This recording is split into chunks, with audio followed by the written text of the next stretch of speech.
Hello all. We'll make a start for now and let people join in once they are available. So yes, by way of introduction, I'm Chris here from Economy and Finance Network. Thank you to one and all for taking time to join us here for tonight's event. And just by way of introduction, this month, the three networks here, Economy and Finance, Communications and Health networks, are continuing with our series of dialogues to analyze the effect of coronavirus on the three key policy areas here. We had one meeting earlier in April about the effect of coronavirus on panic buying. So now we are continuing on this series of events with analysis of the effect of lockdown and its uneasing. So from communications perspective, we'll be looking at how the government should be going about the easing of the measures and what roles the media can play. From economy and finance perspective, we'll be looking at what do the UK businesses think about the lockdown and our path towards returning to normalcy. And we also have a guest speaker here from China, Tim Sykes, who has witnessed the impact of coronavirus on the first country to be suffering from this pandemic and also its easing. Last but not least, we'll be looking at health networks from the impact of lockdown that it has had on public health, as well as poverty, housing, and regional inequality. So without further ado, we'll start with Tim before moving on to Paul, Matt, and Deborah. And finally ending off with Amanda for this event. And just by way of notice as well, this event is being recorded so that we can distribute the recording to our members in the future. So please feel free to drop out in case you're not comfortable with recording. Yep. So without further ado, we would like to welcome Tim for our first speaker. Tim, please. Hello there. Can you all hear me?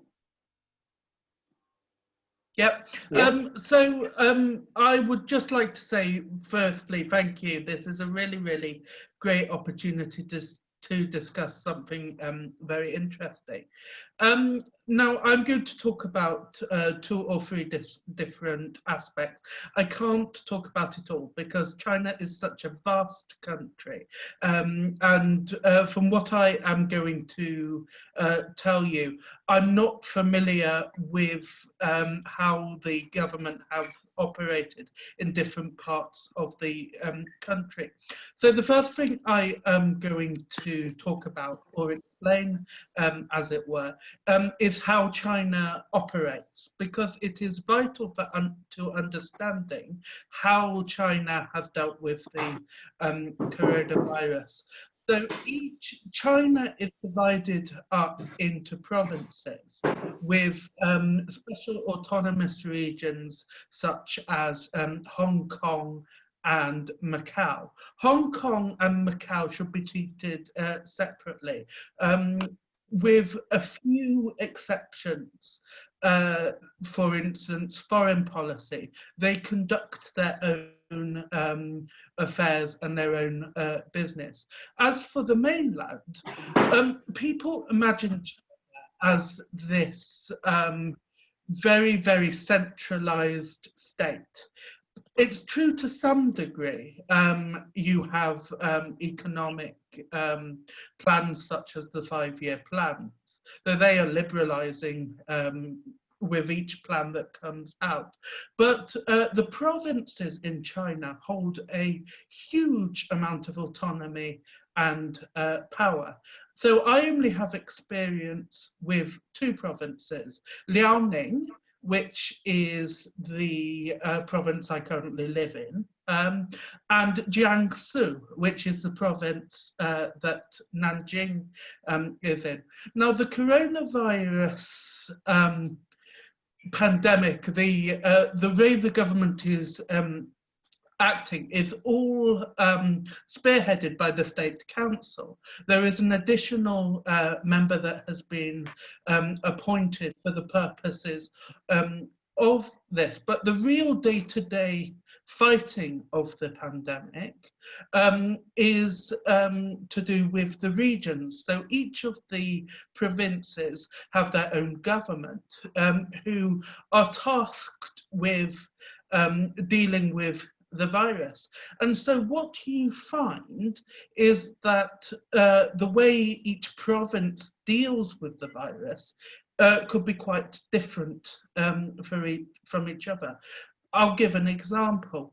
For instance, in Liaoning, it is mandatory to go out with face masks, and the vast majority of businesses were closed for 5 to 6 weeks.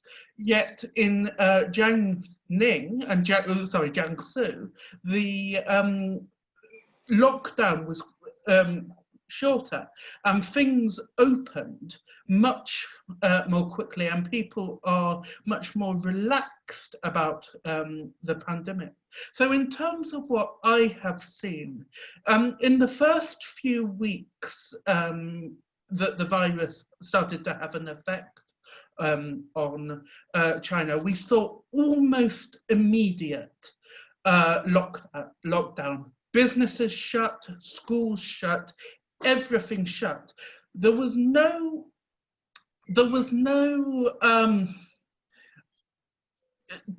telling you how to stay inside. Everything except local shops where you could get the very basics of supply was closed. So there was no point going out.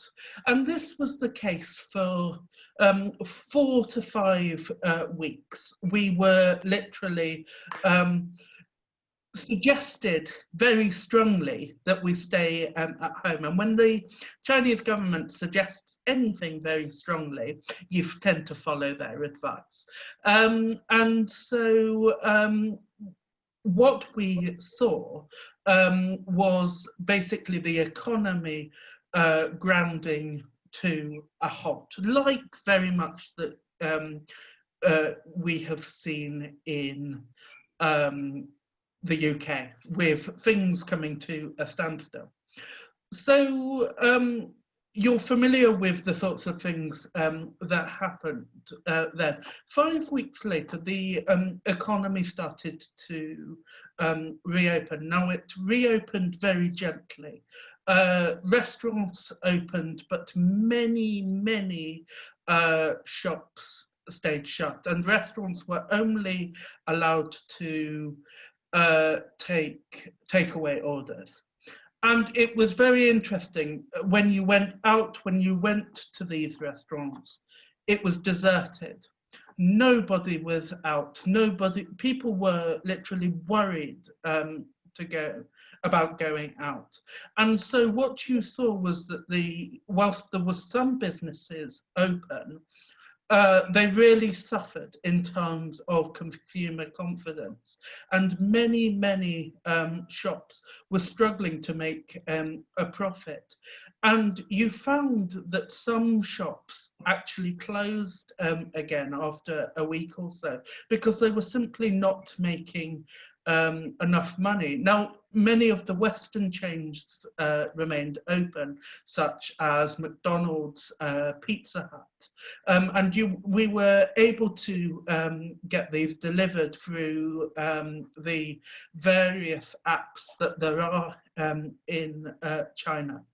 So around a month ago, restaurants were allowed to open up and have people sat in there and eating as you would normally. However, there have been some really strict tracking procedures in place. For instance, when we go into any public building or public or private restaurant, we have an app on our phone called a health code, and we have to show our health code and scan the barcode of each place we go to prove that we have essentially not come across the virus. And it means that they are scanning where we are going, they are seeing our movements, and they are able to monitor it. So if there is a difficulty regarding the virus flaring up, they're able to track it and see who that person has come across within minutes. It really is very, very clever. Everything is linked to your mobile phone in China, your mobile phone number, from DD, which is kind of like the private taxi service, to how you pay for the metro. And so they can monitor where you are going through information on your mobile phones. This would be alarming at the best of times, but it is particularly useful under a pandemic situation to control the virus and to ensure that it doesn't get out. Now, I briefly want to talk about the traveling situation in China. So a few weeks ago, I went for a visit to a different city. Going to the airport, I was checked, my temperature was checked, and my history was checked about 4 or 5 different times. And because I have a Wuhan stamp in my passport, dated from November, people were very, very alarmed by the fact that I had been to Wuhan, even though it was longer than the 14-day latency period. So people are still very, very on edge, they are very alarmed, and we have since been advised as teachers to stay in our provinces and indeed stay in our cities. But from my experience going to the other city, I saw how a different city was coping with the lockdown, and it is literally a patchwork quilt of different processes in place. And whilst some, for instance, the health codes are similar, each province is doing completely different things.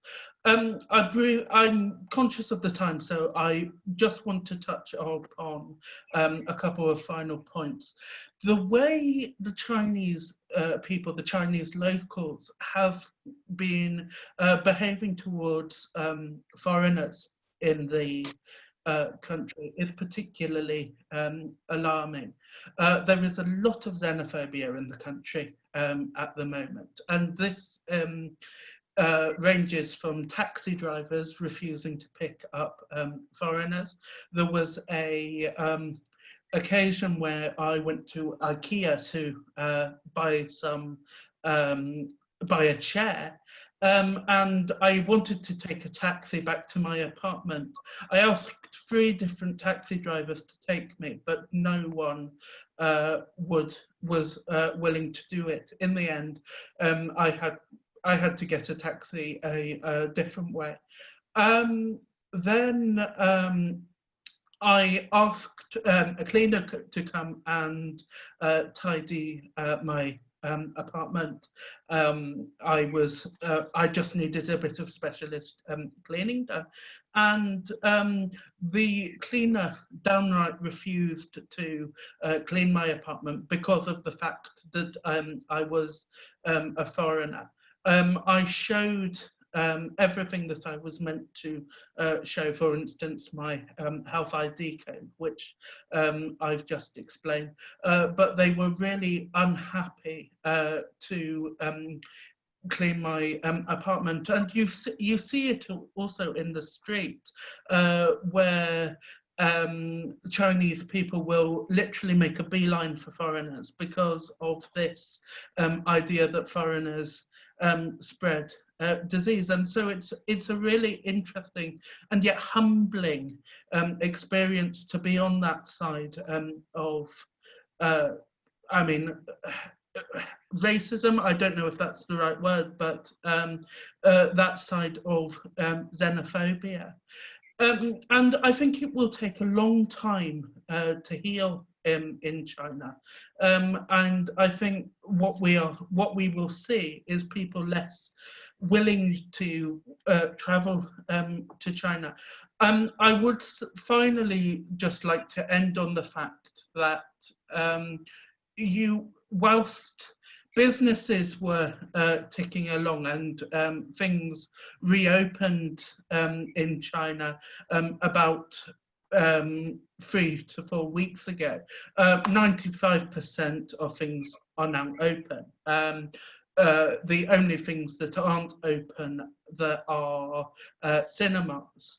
And the schools went back 2 to 3 weeks ago, but everyone is being extremely vigilant about the virus. And we could go into lockdown at any time. Consumer confidence is returning to China. You see more and more people on the street every week.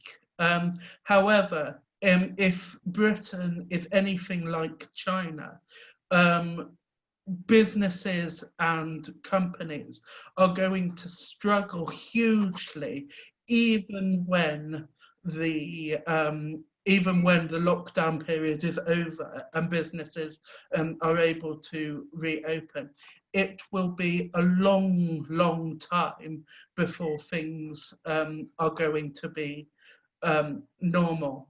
And I think businesses will, and charities especially, will need to be supported hugely by the government in a way that I don't think people have yet realised. I think I read a statistic the other day to say that the economy was set to shrink by about 30% this year, and it's not set to recover fully for a couple of years. So, and we have seen a huge shrinking of the economy already in China, and I think this will continue for some time yet. I hope some of my thoughts have been interesting, and I look forward to hearing your questions and anything that you've got to say. I can hang around for a little while, and I look forward to hearing your questions. Thank you. Thank you so much, Tim. That's very insightful experience that you have had earlier from China, and we'll move on to the question and answer later, where I'll ask some questions. So next up, we have Paul Williams to speak. Would Milo be able to introduce Paul to the? Sure. We've got Dr. Paul Williams here, Teeside GP with range of policy experience, being a former MP, worked on a range of health policies, including autism, such like seeing how COVID is definitely affecting his patients and also the wider community. And upcoming, he's running for Police Crime Commissioner in Cleveland next year. So he's got this range of experience, and I hope he's going to talk about some of the issues that he's found most prevalent during this time. Yeah, thanks, Milo. Can you hear me okay? Yeah, great. Thank you. Thanks, and thanks, Tim. Fascinating listening to your insights from China. And as Milo said, I was an MP from 2017 until December 2019.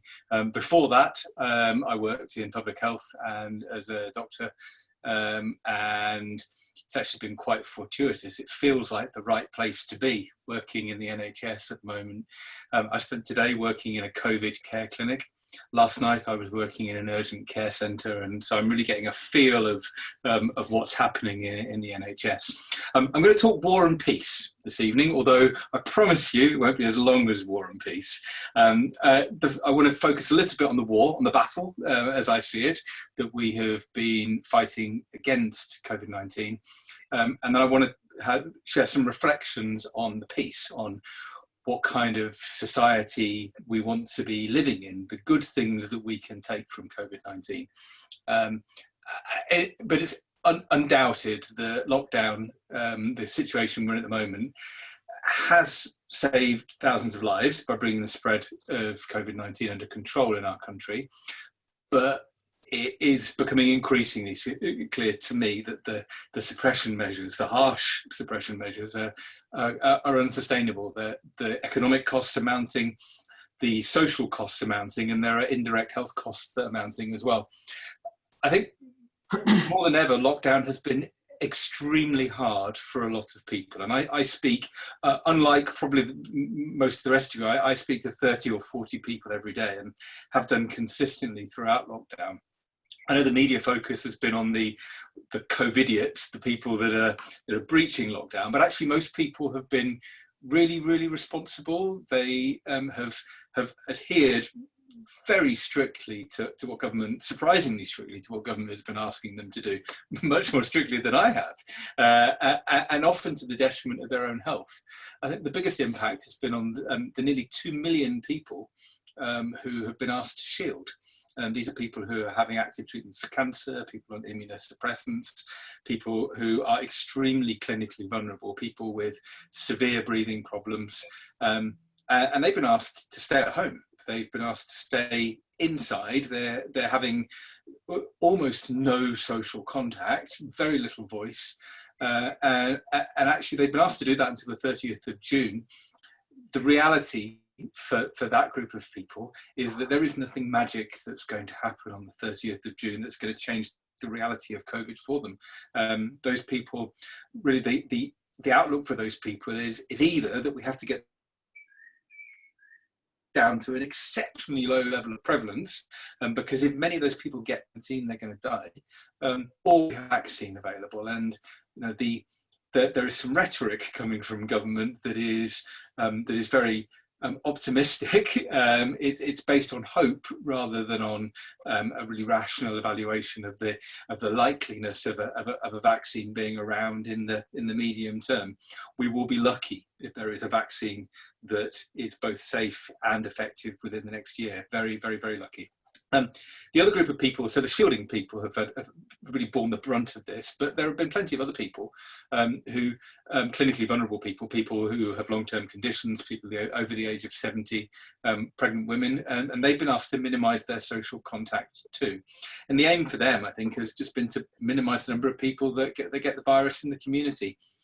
And from that perspective, minimising community transmission, although we started very late, the lockdown has largely been successful. The virus is now pretty much under control within the community. Only around 1 out of every 500 people at the moment has COVID-19. Bit higher in if you're a health worker. Where this has been disastrous, though, is for care homes, because 34% of all care homes have had an outbreak of COVID-19. It's literally a captive population of old and vulnerable people, and for whom keeping them apart from each other is exceptionally difficult. And we've seen the devastating consequences. Probably a half of all COVID-19 deaths have taken place in care homes. That's some of the cost on individuals. There have been some other costs to the health service here of COVID-19.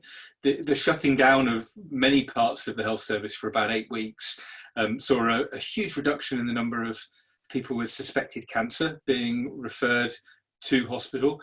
At the moment, if you have a risk of cancer, a GP refers you. We've had a 70% reduction in that, and that will undoubtedly mean that there are more cancers presenting late. Probably more, we could probably say similar for heart disease. There will be indirect health costs from the kind of the massive focus on trying to keep the most vulnerable people well. Aside from the physical health consequences, this is Mental Health Week, and it's really important that we think about the mental health toll from COVID. I think COVID has probably made a lot of people with existing mental health problems become worse, and it's made some people who didn't have pre-existing mental health problems mentally ill as well. You can't underestimate how frightening it is being breathless. You can't underestimate how worrying it is if you've already got anxiety and all you hear on the news is about a killer disease. You're not able to do the normal things that you might do in order to improve your mental health, to go out, to enjoy the countryside, to be with friends, to alleviate stress, and all the money pressures. Life has become simpler for some people, but it's become a lot more complex for other people. And so the mental health burden is really significant. Now, not everybody is thinking rationally about COVID-19, but I want to make sure that I'm a rational thinker. I want to lay out some of the facts here to you. The individual risk of getting this disease and of dying from this disease is pretty low, unless you've got underlying health problems or you're very old. Even in the very old group, the group of people over the age of 90, during the peak of this, during the 5 weeks up to the 1st of May, we only, and I say only, I don't mean to downplay it, but we only lost 1 out of every 80 people aged over 90 in this country. So 79 out of 80 people didn't die, 1 out of 80 did. It's still massive. The risk of dying increased by about 50%. But we have to keep this in perspective. And actually, the risk of all of us dying, if you're aged probably 30 or over, increased by about 50%. But I went from having a very low risk of dying before to still having a very low risk of dying, but it's just a little bit increased. It's important to keep that in perspective on an individual level. But I think that even though the individual risk is very low, there's been a lot of harm done to society from this. The biggest potential harm of overwhelming the NHS has been averted. That's a big tick, a big success. But there have been all kinds of other costs borne by society that the price of COVID. Those costs have fallen on the very young. They've fallen on people from BAME backgrounds. They've fallen on women. And they've fallen on people who are living in poverty. And I'm just going to go through those in order to sort of spell those out. I think the Resolution Foundation very articulately described the cost of the very young. We know that 1/3 of people aged 18 to 24, excluding students, have either lost their jobs or been furloughed. That's compared to only 1/6 of people of other age groups. And you have to ask the question, will those jobs, for people who've either lost their jobs or been furloughed, for the people that have been furloughed, will those jobs be there during the economic downturn that is inevitable, and what are the long-term prospects for those people? From a BAME point of view, the IFS has done some research that has shown that people, particularly from a Black Caribbean background, but from other BAME groups as well, but Black Caribbean people are twice as likely to die from COVID as white people. And women have borne the brunt of this as well. Women are much more likely to work in care homes, in caring professions.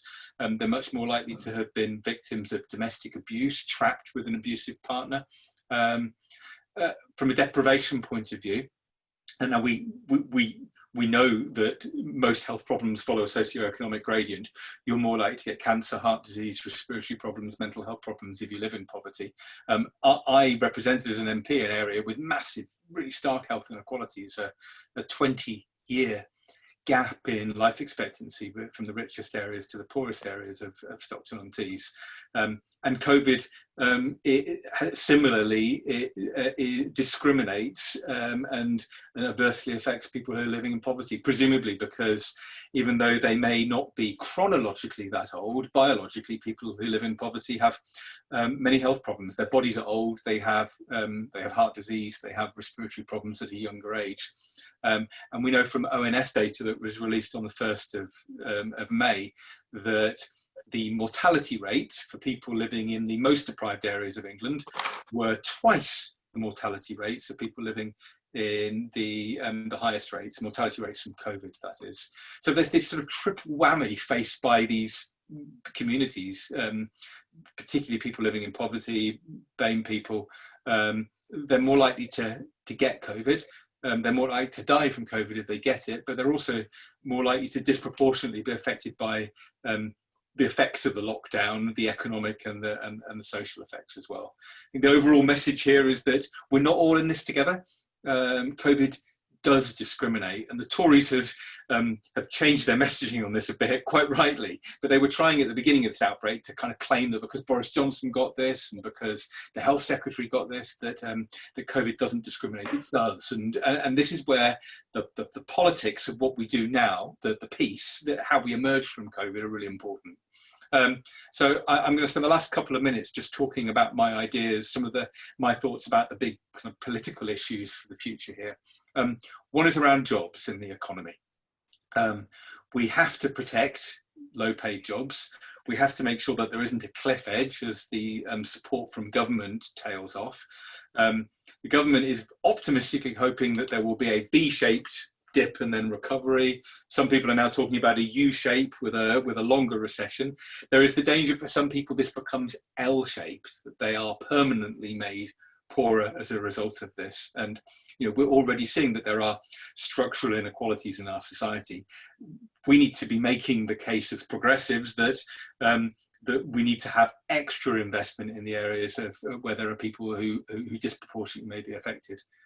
From a health and care point of view, I think people now understand much more about what social care is. As a member of Parliament, I tried to lead efforts, cross-party efforts around social care reform. There wasn't much interest, but we now know, the public know what social care is, they know the importance of social care. We have to seize that and use the opportunity to make sure not only that there's proper funding for social care, but that the profession of working in social care is better paid and better valued as well. And people now understand a bit more about what public health is. And I think we need to use that opportunity in order to make the case that public health has a really important role to play in local authorities and needs to be properly supported as well.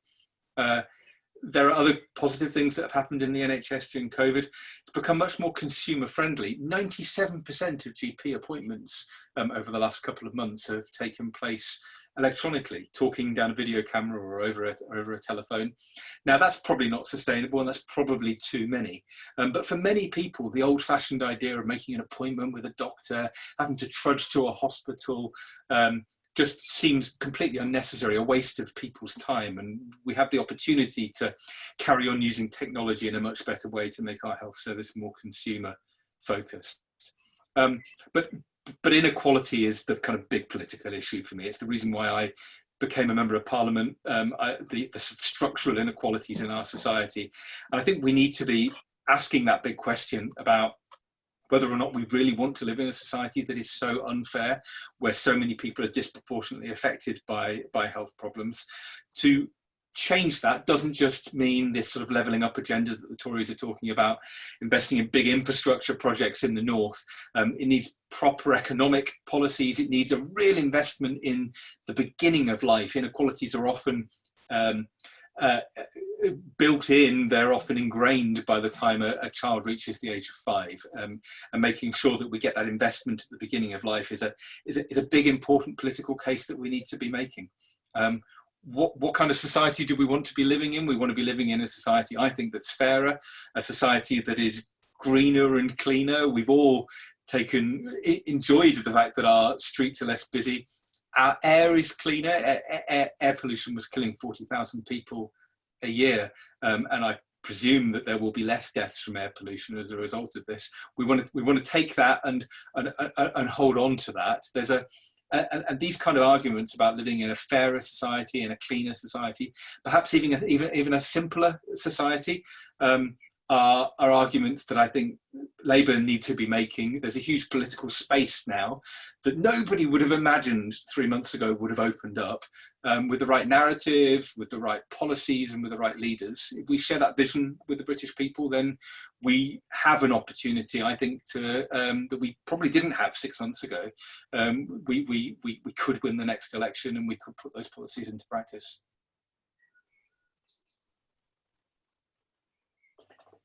All right. Thank you so much, Paul, for the very insightful conversation that you had earlier.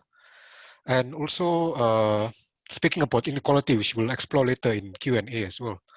So next up, we have our very own Matt Dickinson, who is currently working in the FSB as a senior comms advisor Matt is Senior Advisor to FSP with a focus on finance, tax, and employment issues. Before working for the FSP, Matt was part of a small communications consultancy, having previously worked with the UK's largest real estate developer. He's also the comms officer on YF National Executive and campaigns officer as well within his local Labour CLP. Matt, over to you, please. All right, thanks very much, Chris. Well, in terms of structure, I can briefly run through some of the support mechanisms that we've secured for our membership before moving on to some reflections about how our members are finding the lockdown, and then some more general reflections on how it's all progressing and what potentially comes next.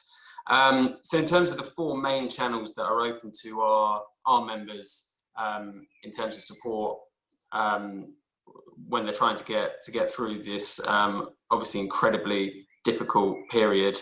Top of the list is the job retention scheme, probably the most high profile business support mechanism that's out there at the moment. This is where you can furlough staff if they're not currently needed within the business, they stop working, and then the employer can claim back 80% of their pay from the government. That was initially open for a few months. It's now been extended to October. So beyond August, there is going to be a financial burden on the businesses that use this scheme. We're not entirely sure what that balance will look like in terms of employer versus government contribution there. That's to be confirmed. So that's obviously a big question mark for us and for the membership. It will be flexible from August, which is also absolutely critical. That was something our members have been telling us pretty much from day one. They wanted the ability to bring staff in for a couple of days when they were needed, because as Tim alluded to, we're not suddenly going to go back to the kinds of consumer confidence and buyer appetite that we had before this happened. We're going to have subdued economic activity for a very long time. So businesses needed that flexibility, bring people in for a couple of days when they're needed, and then furlough them the rest of the time and have that government support. So far we've got 8 million jobs supported through that scheme, 11 billion pounds claimed so far, and that's for the first couple of months, and this runs for 6 months. So clearly this is going to be expensive. You've also got the self-employment support scheme, which works in a very similar way to the job retention scheme. People who are self-employed who have taken a hit financially, who have seen a reduction in demand from their clients because of the lockdown, can claim up to 80% of their salaries for a 3-month period, maximum £2,500. There are some issues with this. Lots and lots of people have already submitted claims, 2 million people already, which is good that they're going to have that support. There are issues. First of all, the government wants to see that you have quite an extended trading history already. So if you're newly self-employed, if you've only become self-employed over the last 3 to 6 months, then it's going to be a real challenge to access this. You've also got a situation where company directors are excluded. So people who operate as individuals but have set up as companies can't access this scheme, and that's many thousands of people. There's always been, and the Chancellor has alluded to this quite directly, has said there's this discrepancy in the tax that's paid by directors versus employees. In actual fact, that gap has narrowed considerably with time. And when you consider that a director is paying 19% corporation tax, 7.5% on the dividends that they take from the company, the gap is a couple of points probably, but it's very narrow. And actually, once you get up to the top earners, it basically disappears. So that is a big issue for a lot of the membership. And also that self-employment support scheme has not been extended in the same way that the job retention scheme has. So Paul talked about potential cliff edge scenarios, people being left out in the cold once we start to get back to business, and the self-employed really have no support beyond May at this point, many of them. On the finance side, you had efforts from the Treasury to try and get more cash into small businesses by underwriting commercial loans. So they initially set up the coronavirus business interruption loan scheme, which was where small businesses could speak to their existing bank about a commercial loan, which was 80% underwritten by the government. So 80% underwritten to the lender. The banks were only taking on 20% of liability for that loan if it couldn't be paid back. It didn't work particularly well. It was rushed out. The terms were finalized on the weekend before the Monday on which it launched. So not many small businesses could access it. The customer service was pretty poor. And then eventually when it did start get going over the first few weeks, the businesses who were accessing it were not the smallest businesses that really needed it. The average loan size for that scheme was coming in around 170,000, which is considerably more than our members would be looking to access and would have the capacity to take on and get approval for.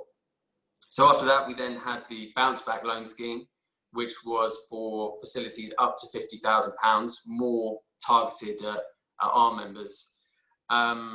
And that has been a lot more successful, which is good. And its success is really derived from the fact that the government is underwriting 100% of those loans. So there is no liability for the bank there.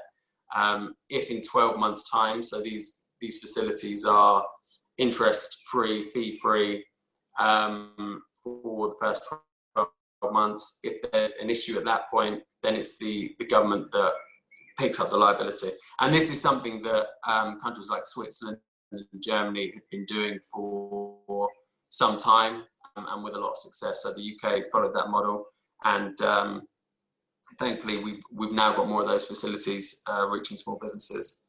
And then finally, the fourth main channel is cash grants, which have been a big lifeline for high street businesses in particular.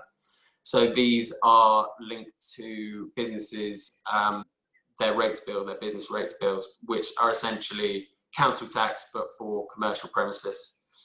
So if your rateable value, which determines your business rates bill, if that's below a certain level, you're entitled to a £10,000 grant, which is cash that you can use for your ongoing overheads. You don't have to pay that back. And if you're in the retail, leisure or hospitality industries, and you're between certain rateable value bands, you can have an even greater grant than that. So that's all very welcome. I mean, issues with that, of course, a lot of small businesses are home-based. A lot of them are in shared office spaces where it becomes much harder for them they're not paying their rates directly, so it's much harder for them to access those grants. And also, you know, on the retail, leisure and hospitality side, not everyone neatly falls into those categories. So there's some subjectivity there, and that's causing a lot of issues. In terms of how small firms are finding it, in terms of the feedback we're getting, there is some confusion. There is some confusion about the guidelines. So I mean, to give one example, I was speaking to a member of ours who fits tow bars onto vehicles. So for trailers, caravans, that kind of thing. So he's not a car dealership. So that's non-essential. You're not allowed to have that open, but he doesn't neatly fit into the category of repairs either. So if you're a car repair outfit, then you can be open. You're seen as essential. So there's a real grey area there. He says he can operate safely, but obviously he's going to have members of the public coming in, and the guidance is perhaps not as clear as it could be. Is he essential? Is he non-essential? And I think there's generally, and it'd be interesting to hear people's thoughts about this. I mean, I think some debate about that. I went to my local Superdrug and Holland and Barrett the other day, which I wouldn't have thought were essential shops, but they've been open throughout this whole period. Whereas obviously small businesses have been told you're non-essential, you shouldn't be operating. So there is some frustration there. Having said that, a lot of small firms, I mean, they're highly adaptable, highly resilient. They've really been cracking on with this. I think it's been touched on earlier, some of the adaptations. A lot of people are doing takeaways. A lot of people are delivering goods where they were once doing more selling face-to-face. They're now doing more online, they're delivering more. And actually among our manufacturing membership base, about 1 in 10 of our members are manufacturers.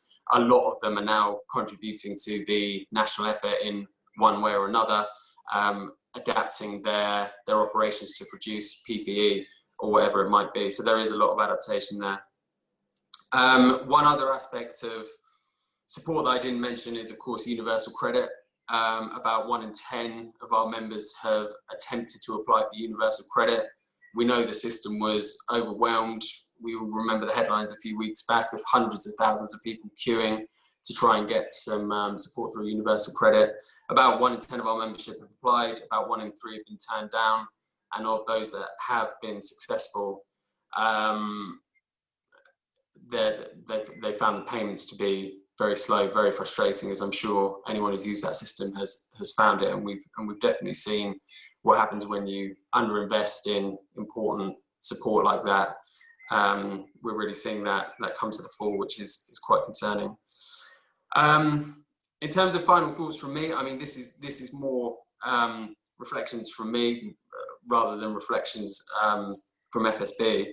I think, having spoken to members throughout this and members of the community, I think it's definitely given me a lot more sympathy for proponents of a universal basic income, because I think where you're trying to target your support onto specific groups, there is always going to be people who lose out. And I think if you have at least some universal aspect of support that's across the board, then you significantly reduce that risk of people just being vulnerable, people being left out completely.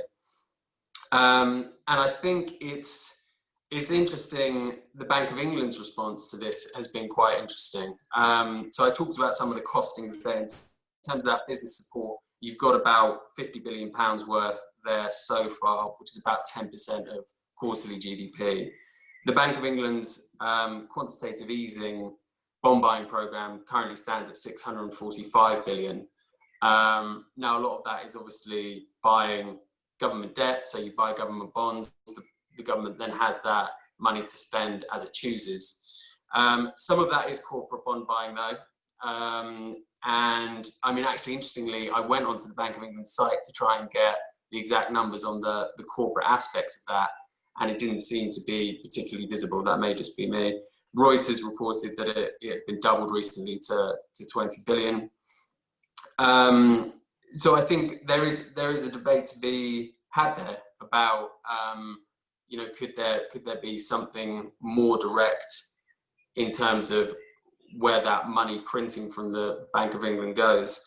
I mean, if we're 70 million people in this country and you gave everyone 2,000, say, you're looking at 140 billion. And then if you gave them the option to either spend it within the next 4 weeks or pass it back to the government, purchase a UK government bond with it. If there's someone who's still working, who doesn't necessarily need the cash now, you could give people more of a choice and more inclusion. And as I say, reduce that risk of missing vulnerable groups, and also giving more of a sense of community. You know, we're all paying taxes. If there's a rebate in this situation, I think that enhances this sense that we're all in it together. And of course, you need the dedicated support on top of that from universal credit and other channels that support the most vulnerable groups. So as I said, I'd be interested to hear people's thoughts about that. That's just one thought from me. I also thought some of the comments from Sajid Javid were quite interesting in terms of, could we look at mobilizing people by age, given that young people are a lot less vulnerable? Again, might be one to open out to discussion. And also the Tony Blair Institute's commentary today about the regional variations. Is it the case that we should be allowing more flexibility to certain regions where it seems like this disease has been prevalent for a longer period of time, more people have been infected, and then, I don't know, perhaps you have a traffic light system for different parts of the country in terms of risk level. So yeah, some additional thoughts from me. And thanks so much for having me along, and look forward to your questions. Thank you, Matt. I think I can echo the point of greater clarity from the government, especially in regard to the lockdown, and hoping to discuss this later on in the Q&A. So last but not least, we have Amanda here. So please may I invite Milo to introduce Amanda. Well, we have Amanda here who's been a passionate campaigner for a range of issues, making sure Britain is more integrated into the world, especially the post-Brexit era, and is currently chairman of the British Youth Council. And yeah, do you want to add any more, Amanda? No, that's probably a pretty good summary of me, really. So obviously, thank you so much for having me. As explained, I really do kind of look at everything through the lens of young people and like young experiences, both in my current voluntary role. I'm chair of the British Youth Council, and I also sit on the Labour for Movement for Europe executive, kind of getting the young Labour view up into there. I thought I'd kind of look at this question of leaving lockdown, both obviously how it's going to affect younger generations in particular, but also actually touching on education, purely because it is the headline topic of the moment and it's been mentioned by a couple of other speakers already. As some other people have mentioned, like we know that coronavirus is not the great equalizer that it was kind of, to a certain extent, tried to be spun as at the very beginning. And as we eventually kind of start to define our new normal, I think it will become even more clear that there's going to be a really large intergenerational difference in how certain parts of life is going to really change for certain generations, including young people. So I thought I'd just kind of throw a couple of examples out there of what other European countries are doing around education at all levels. I'm absolutely not talking just universities. This is everything from nursery through actually to lifelong education, which is obviously very important. So Germany, so I'm actually German, part German, and I always think they're an interesting example to look at. Classes will be staggered between home and school learning, and class groups when they're in school will be split at least in two. So you've got smaller class sizes, and regardless of the system you used to be in, whether it was you moved sets or you had different people from different years moving around just by what they preferred and what they wanted to study, you'll be very much sticking in that group for any subject. And to help monitor that, they've actually removed some classes for the curriculum for the next year, as if in calendar year rather than academic year. And that includes sports, music, and some art classes, because it was considered there are too many moving parts, different surfaces, different instruments that actually would leave a surface where you could leave the virus on if you were carrying that. For younger classes in particular, there's also going to be different playtimes, and we've seen, I'm sure a lot of people have seen the photos across Twitter, etc., of demarcation in playgrounds about where certain groups can go, where certain people can go, and they've tried to divide up sports fields in some places too, to varying success, I believe. And nurseries are going to remain closed for now, apart from for key workers, which I thought was quite interesting, because a lot of other countries are actually really looking at how do they get nurseries in kind of year 1 and 2 back faster than maybe like years 4 and 5. But I think even just looking at that one example, you can kind of see that it probably raises more questions than it answers. Germany, like every country, has quite a big regional difference in how coronavirus is affecting people. There's a huge difference in German cities compared to German towns and rural areas, like where I grew up. And I think it was quite interesting, obviously, Matt and then somebody else mentioned around this idea around, is there a regional way out of this, and how do we actually stop looking at age groups as a kind of blanket, the 18 to 24, the 25 to 30 age group? Should we perhaps be looking at what's going to work for the 18s to 24 here in Cornwall compared to what's going to work for 18s to 24 here in London? Just something perhaps to think about and come back to in the questions. One country that's actually gone down the regional route is France. So only in areas where kind of their equivalent to our R rate, only where it's below a certain point are schools and nurseries actually allowed to go back. And even then, they have the most stringent of rules around hygiene and cleaning schools, class sizes, things around making sure you don't use public transport, and they're actually trying to encourage people to set up long-term car sharing arrangement, particularly if it happens to be in a city, to try and again allow key workers to keep benefiting from the public transport setups there. One thing I thought was really interesting, and doesn't actually seem to have got a lot of traction here in the UK, but it's really quite large across like the European press, is that of the 22 countries where schools have reopened in some form, which doesn't include the UK, over the last month, 17 have only allowed children to return in kind of like the nursery, kindergarten kind of setting, and primary schools. A lot of them haven't actually focused on the final year of secondary schools because they're intending to shift that responsibility onto their version of colleges and universities and say it's going to be up to you to take people and to get them on and to catch them up. And also in those 22 countries, there hasn't been a dramatic rise in coronavirus cases, either in young people, teachers and staff in education, or quite importantly, in people's parents and families. And honestly, I don't particularly know where I sit currently on the idea of reopening schools. I don't think it's that easy. I think there probably will have to be a bit of a regional and very, very flexible take on the matter. But I do think it's quite interesting that of the 22 countries who have somehow reopened them, they haven't seen a dramatic rise, or actually even a rise at all. The one question no one seems to be able to answer is has there been a shift in the people who are recording a case of coronavirus? So have they managed to control it perhaps in their care homes and their elder generations, but they're now seeing more teachers, but overall it's the same number of people who have got it?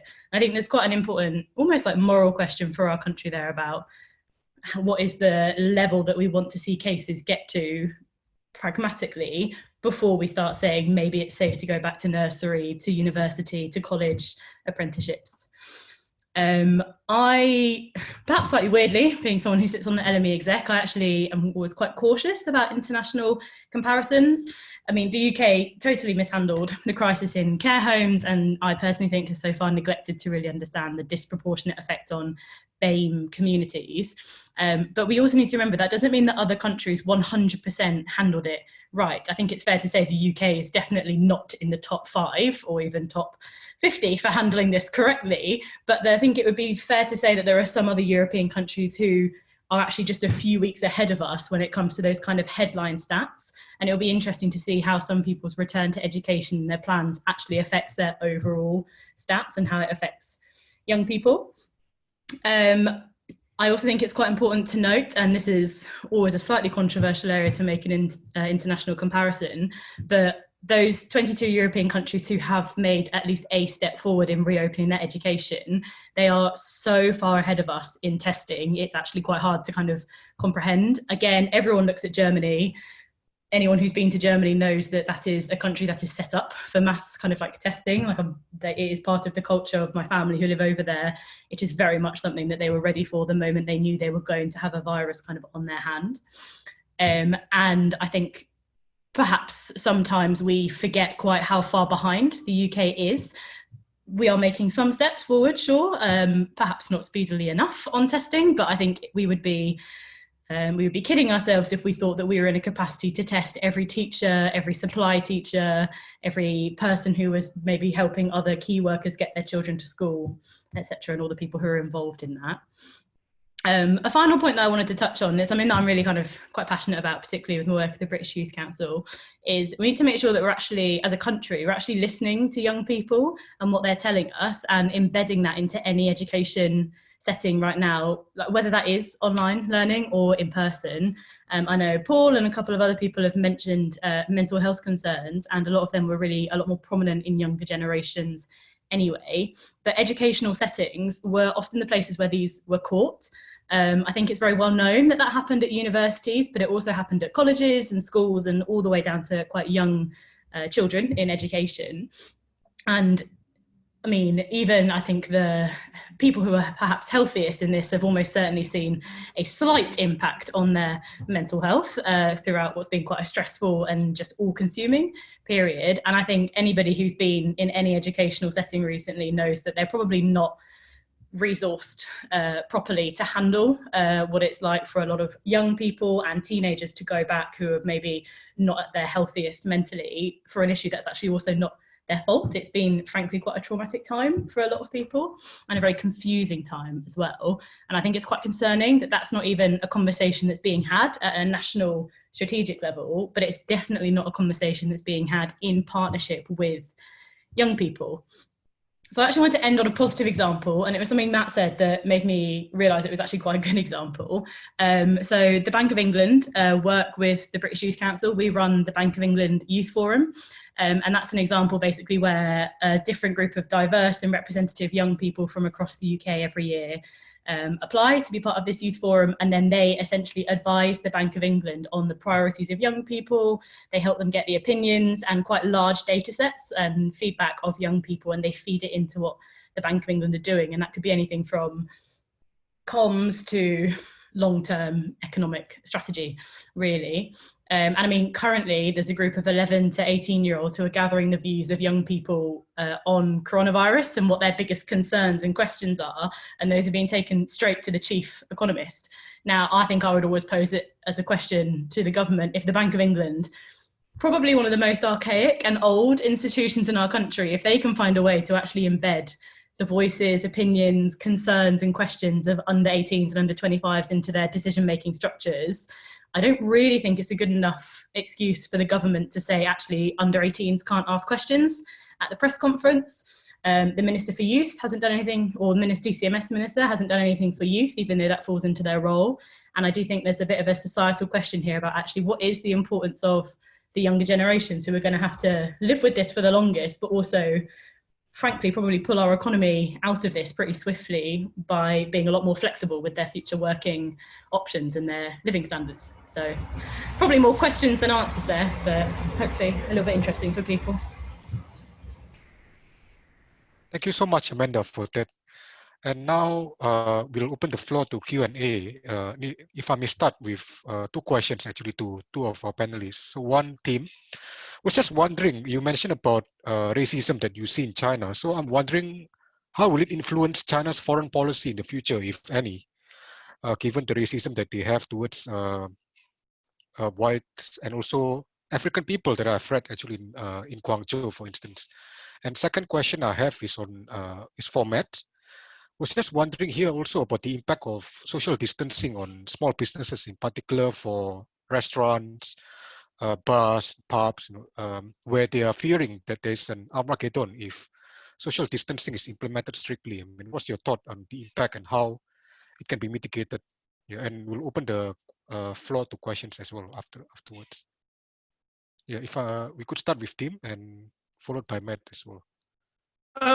So it's a really, really interesting question, and I think to answer it effectively, we have to look at what the current relationship between China and South Africa, for instance. So the way China's economy at the moment works is that they go into countries like South Africa, Britain to an extent, with British nuclear industry, and they buy up the national utilities and national resources.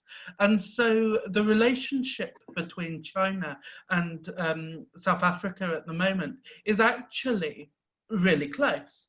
There are a lot of South Africans living and working over here, and I don't think that will change, because the Chinese economy is dependent on South Africa and other states to supply it with money.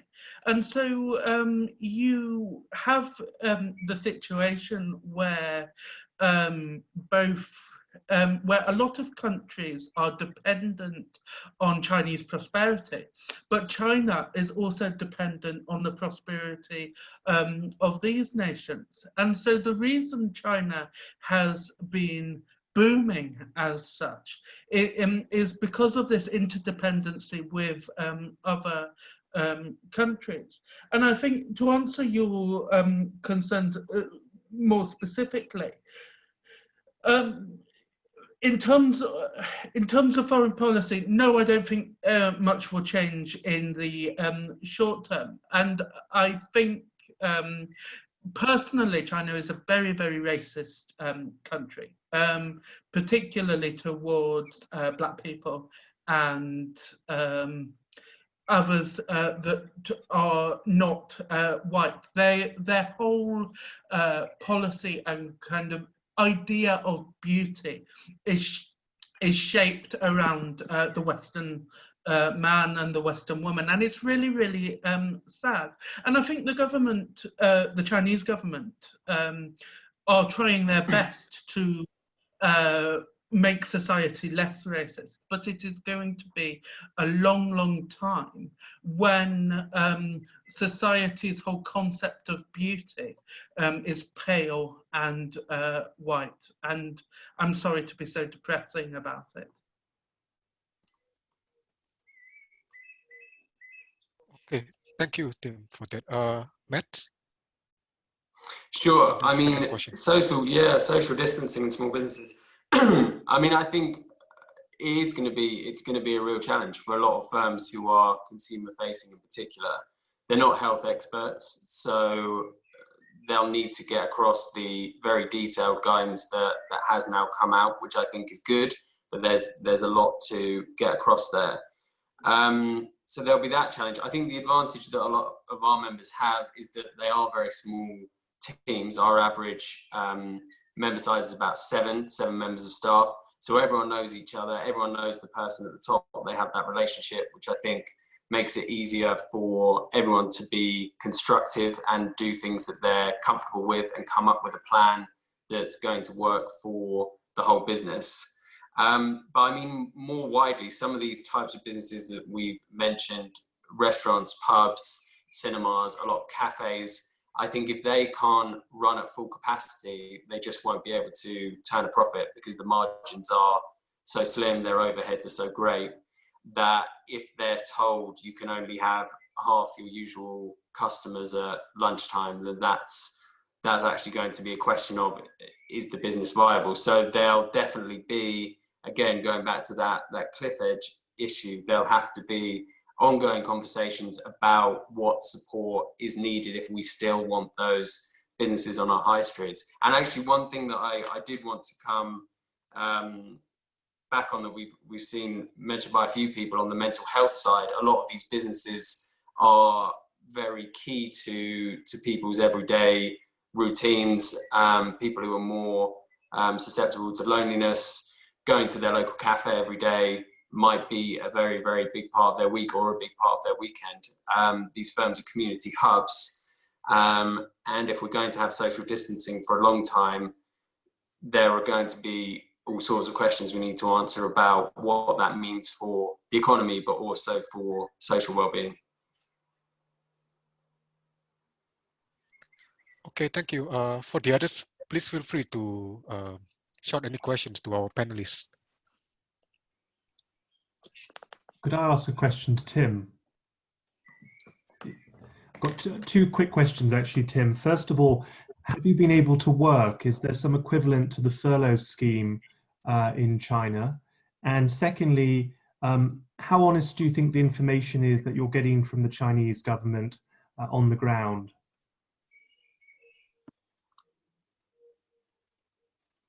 Now will be the time where the great firewall comes down and I'm suddenly disconnected.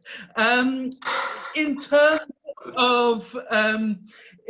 of work, I've been lucky enough to work from home, and I am teaching online, and it's been really fun to learn a new skill actually. I've been teaching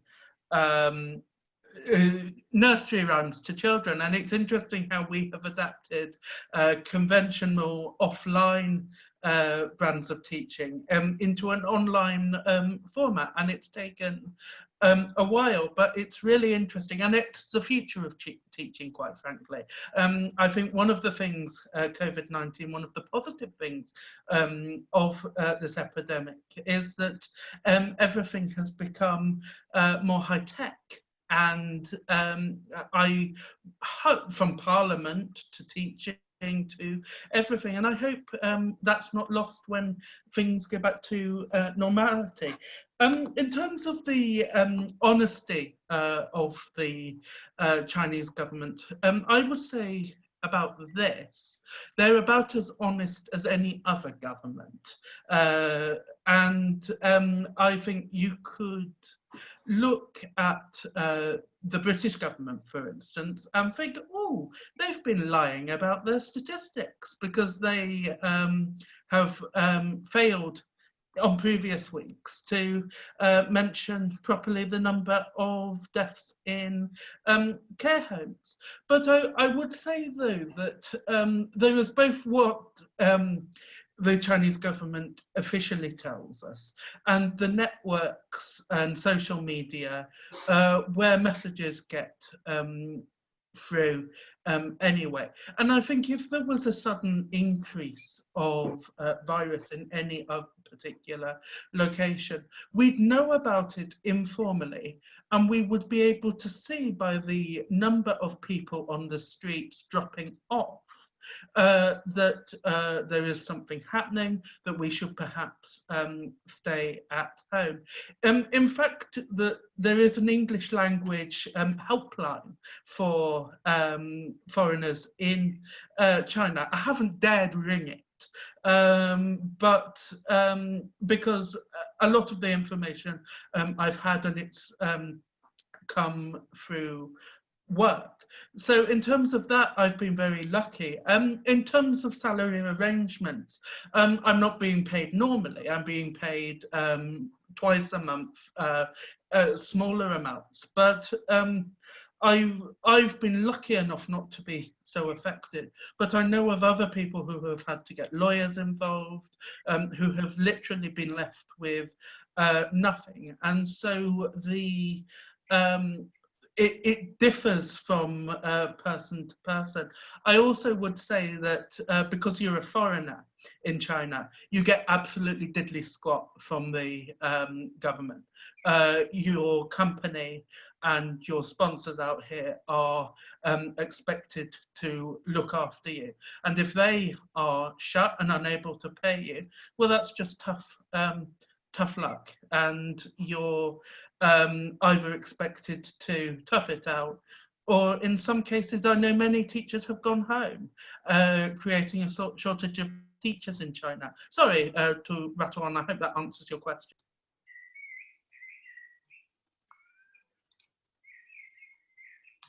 Thanks, Tim, for that. For the others, please feel free to ask questions to our panelists.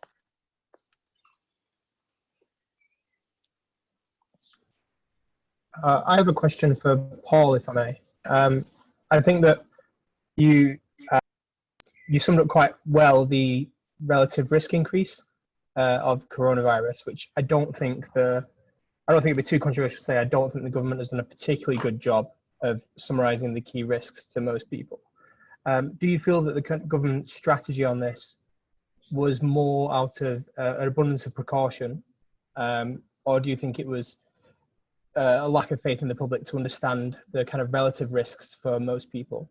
I know that, for instance, David Spiegelhalter's tried to, I think, express it in a similar way to you, to express it in terms of how many extra days of risk has a person been exposed to, which I think is particularly a nice way, but it's quite hard to grasp at first glance.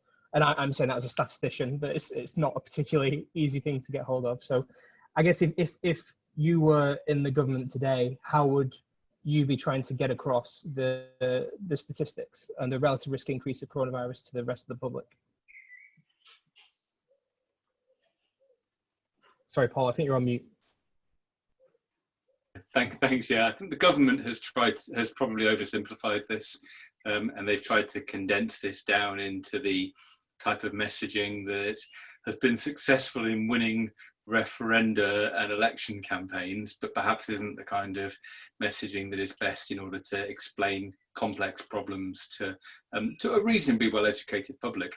Of course, Spiegelhalter professor for the public understanding of risk, and a real expert in helping to explain this. And yeah, what he's kind of said is that for most people, over this 5-week period up to the 1st of May, they've had about an extra 20 days worth of risk. So they would have had 35 days worth of risk. They've had an extra 20 days. And that is, you're right, that's a nice way of explaining it. In terms of actually how much risk appetite there is out there, it feels to me like people are being exceptionally cautious. And this, I wonder if Amanda might have a view on this in terms of the return to schools. It feels as though the absolute risk to children is exceptionally small. There is a risk that children then, there's a greater risk to teachers, but it's still a very small absolute risk to teachers. Of course, the risk is that the children then pass it on to other members of their household and to older relatives. But it feels to me, and as a parent of 2 small children, as though the environment that's going to be created in schools is going to be such a cautious and such a risk-averse environment that it becomes not very fun and perhaps not very educational.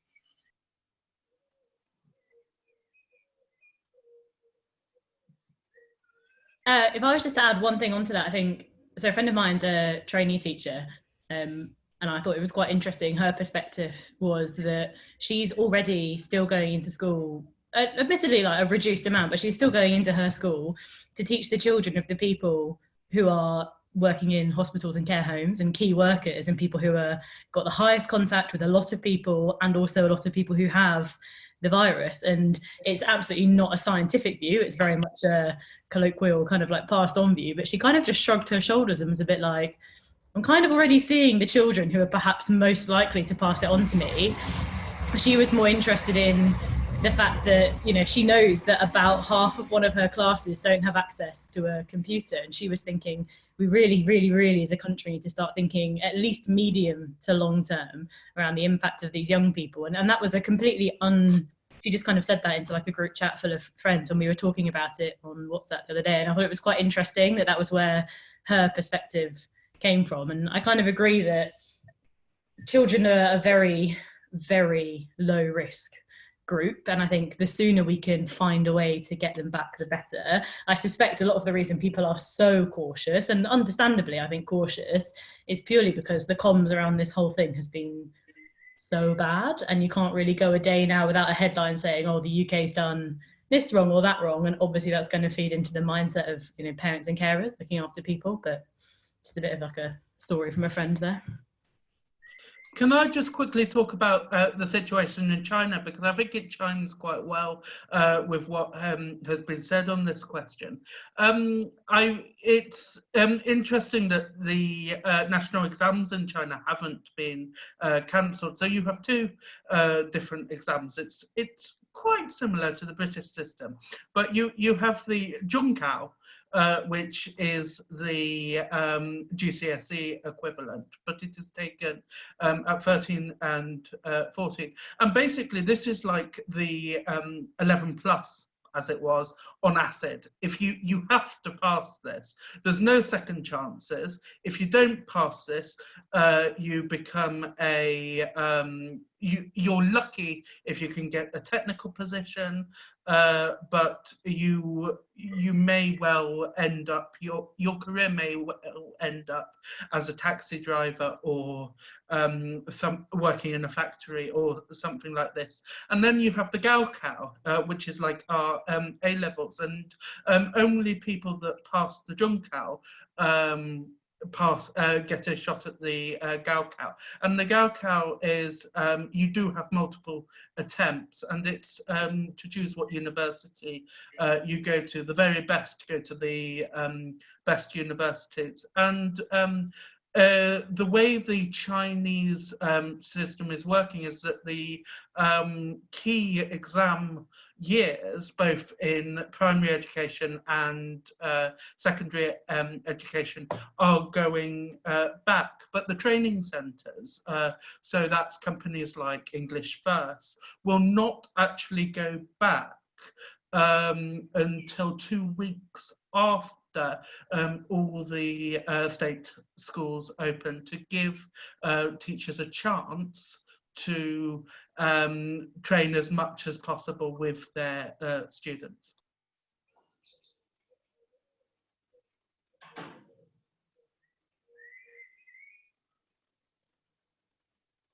Thanks, Tim, for that. Do others have questions? I have a question.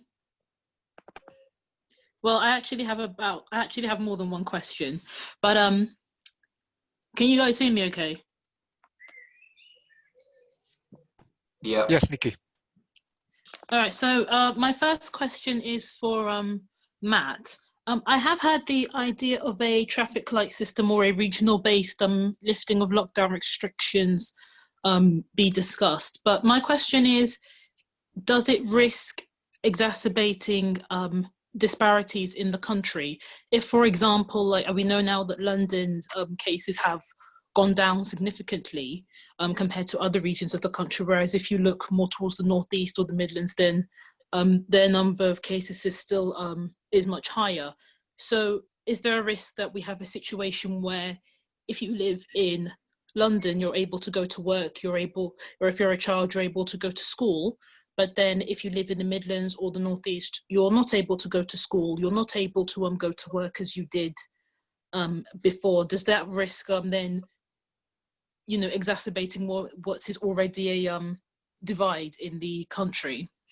For Paul, my question is about how we encourage the public to use the NHS as they need to. I think the messaging about staying at home and protecting the NHS, as we all know, has led to a decrease in the number of patients presenting to A&E, for example. It is starting to pick up again, but people seem to have an idea that they don't want to go to A&E and then potentially pick up COVID, or, you know, they don't want to seem to be a burden on the NHS, for example.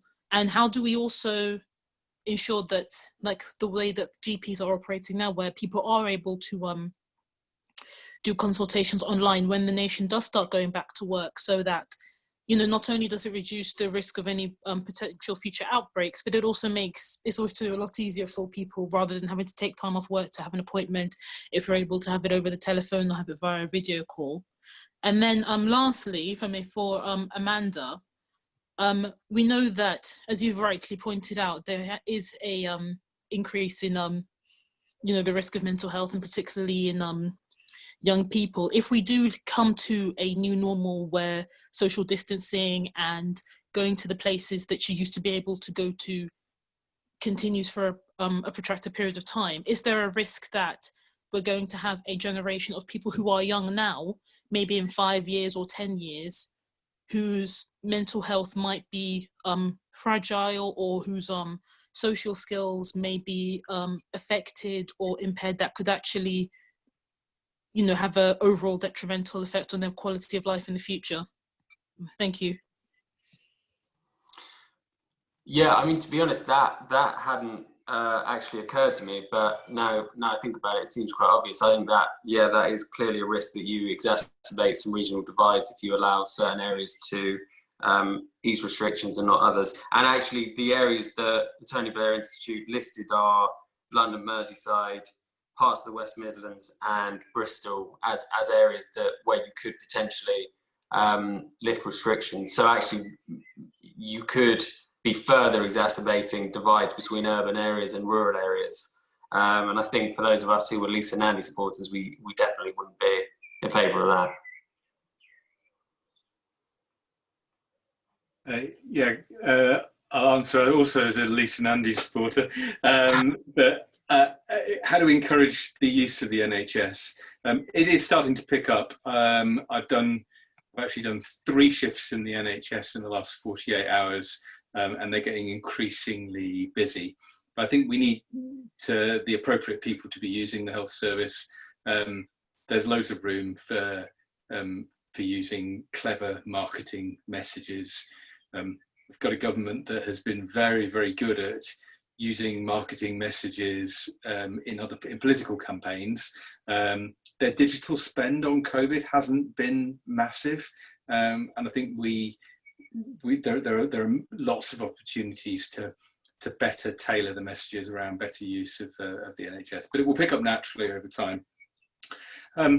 Tech in the NHS is a huge problem. The NHS is a real tech Luddite, and I think it's because of structural problems that there are very, very few incentives to make the investments that you need.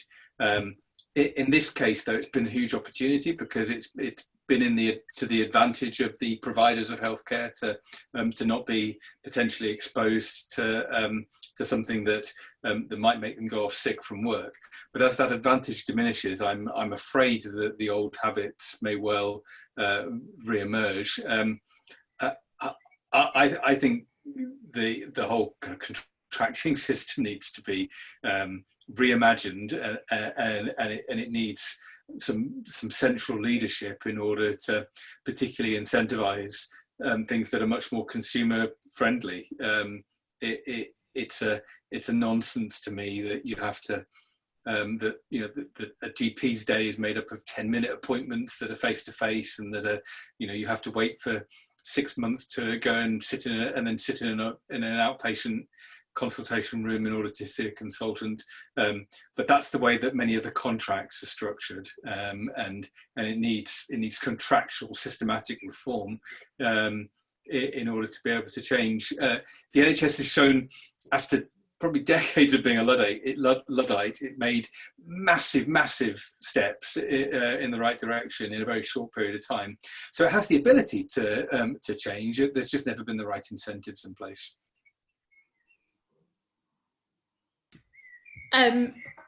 Yeah, so I think on the mental health point, I think it's a really important point, and I think, like I and others said earlier, it's not being discussed and addressed nearly as much yet on like a kind of national level. I think in terms of, are we heading towards the current like young generations being still affected by it in a couple of like generations time? I mean, honestly, on the current trajectory, probably, but I don't think we have to be.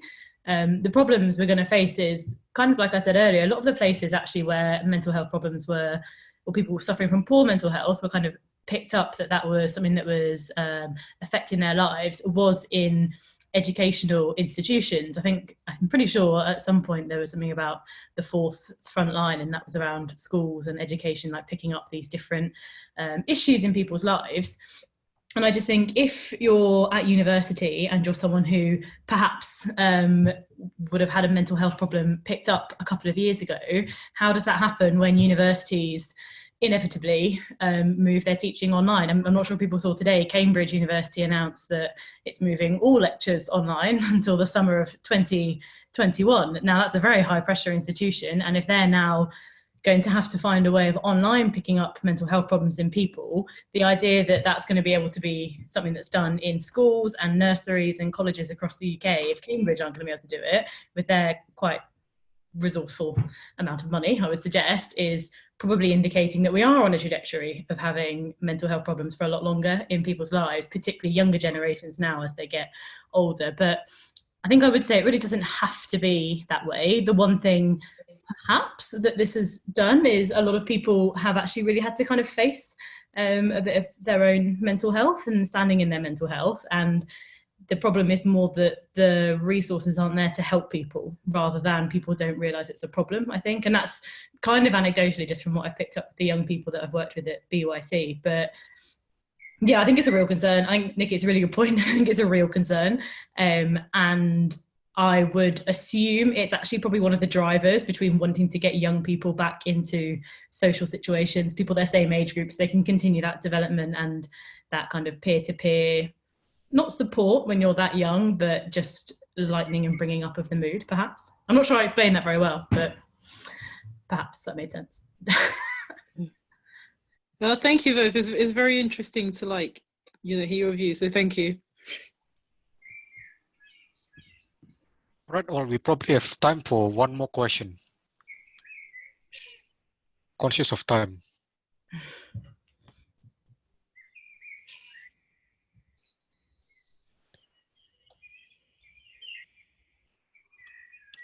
Okay, I've got a question for the other panelists if nobody else has a question. Sure, go ahead, Tim. As you have been in Britain and I haven't, could you share with me what your the best part of the lockdown was for you, and this period was for you, and the worst part? Oh, that's quite a good question. I think that this is so stereotypical of me, but I'm just gonna embrace it and go with it. Best part for me is I've got back into running, because when I was I work in politics in my day job, and I used to do about 30 to 40,000 steps a day around Westminster events, up and down, traveling around the country. And the moment that stopped, it became clear pretty quickly I was going to have too much energy at the end of each day. So I've got myself back into running. I guess that's a good part. The worst part, and it's been a challenge, chairing a charity through a global pandemic was not really something I got elected to do 2 years ago. It's been interesting and I've learned a lot, but it's been an absolutely huge challenge, and it will continue to be a challenge for decades, probably, for the charity sector. It's actually hard to put into words how much money has fallen out of like people's fundraising calendars in the last month alone, let alone in the next few years when we can't have any mass events or anything. So that's definitely been a challenge.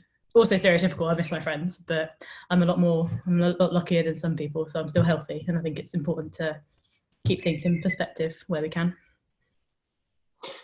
Yeah, I mean, I don't know if other people have found this, but I've found it quite useful to actually step away from my day-to-day routine and think about what's helpful in that and what isn't potentially. So I think that's probably been the most useful thing. I think the worst part, to be honest, has been seeing what's happening to our membership and what's happening to vulnerable people and the problems that are potentially being stored up, because I think we have definitely seen what years of underinvestment in public services have done. And yeah, I think we all live in hope the next time round we can have a Labour government that will change things and make us more able to endure the next challenge and the next recession that we have, which I'm sure is inevitable. Thank you. I suppose I should answer my own question. I mean, the best part of the lockdown for me was that I managed to get into university to do a PGCE next year. Hopefully, university is still being open, and it's given me a load of time to do professional development, which I might not have got around to doing before. I suppose the worst part for me was the loneliness, and they talk about loneliness affecting just the old, but because I live alone, because we foreign Chinese teachers earn enough to rent their own apartments, the pressure of not talking to anyone for days on end really, really affects you. And this was why I did Skype and Zoom calls with anyone who needed a friend to talk to, really. And I've really, really enjoyed the Fabian stuff. And so a big thank you to Adam and his team for things like this, because it really, really has saved a lot of people's mental health.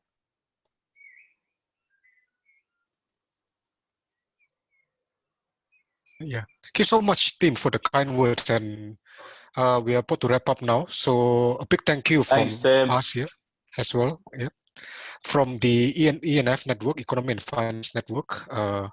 Thanks to Tim as well, making it all the way now despite the time difference. I understand now is 3 a.m. your time. So thank you so much for coming and sharing interesting. It's actually 4 a.m. 4 a.m. Yeah, sorry. So big thank you for coming and taking the time out. Hopefully you won't be too sleepy, for the next working day. And also big thank you as well for Matt, who came and give us some insights about small businesses and impact of coronavirus, which I think is really profound, not only on small businesses, but on the wider economy as a whole, now with the lockdown. And thanks to Amanda as well for speaking from a youth perspective, which sometimes we tend to neglect, given that the illness can affect the elderly more often than the youth. But actually, it's important not to neglect the youth factor as well. And hand it over to Milo as well to say a few closing words. Well, thank you, Chris. Yeah, I think we've had a range of great speakers who've had a lot of different insights from actual first-hand accounts of what's actually happening in the health service to what's been happening in lockdown, but also just been thinking about the wider issues, whether that's been small businesses, the youth. You know, we've got great lots of interesting areas I think that have been tackled, and I'm hopeful that this is a series of events that we can come together and talk about what's been happening later on down the line and reflect out what's been successful, what hasn't been successful, and are these issues becoming more prevalent or less. But yeah, I just want to thank all the speakers. It's been a great achievement, and yeah, I think you should all be proud of yourselves, and I look forward to rewatching this when it's uploaded. All right. Thank you so much, everyone, for coming, and also for our panelists as well. It's been a great event, and we'll release the recording at some point. Great. Thank you very Thanks much. much. Thank you so much, all. Thank you. Thanks so much. Cheers. Thank you.